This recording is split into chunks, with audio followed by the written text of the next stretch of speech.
গণছড়া দ্বাদশ শ্রেণী বিদ্যালয়ের অস্থায়ী শিবিরে আশ্রিত শরণার্থীদের পাশে দাঁড়ালো রাজ্যের প্রজাপিতা ব্রহ্মাকুমারী ঈশ্বরীয় বিদ্যালয়ের কর্মকর্তারা। প্রসঙ্গত চলতি বছরের 12 জুলাই এর রাতে এক অনাকাঙ্ক্ষিত ঘটনায় গন্ডছড়া মহকুমার বেশ কয়েকটি বাঙালি গ্রাম আগুনে পুড়ে ছারখার করে দেয় দুষ্কৃতিকারীরা।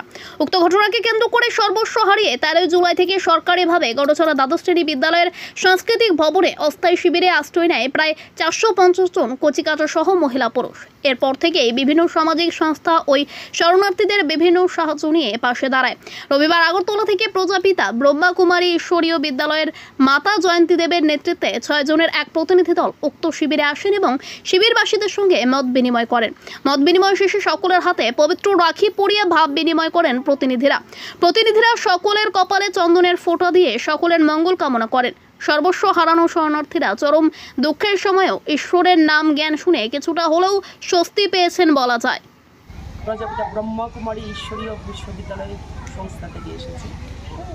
আমাদের রাখি এবং ওনাদের মধ্যে হাসি এবং খুশি শান্তি একটা বার্তা ইয়ে করার জন্য আসা। আপনার শুভ নামটা কি? জয়ন্তী মাতা। আপনার কোনখানে আপনার সংস্থাটা? আমাদের সংস্থা আগরতলা আড়ালিয়াতে এবং আপনার লাইট হাউস। আজকে কোনখানে আইছেন? হ্যাঁ, কোন শিবিরে আইছেন আজকে? আমরা গন্ডাছড়া যারা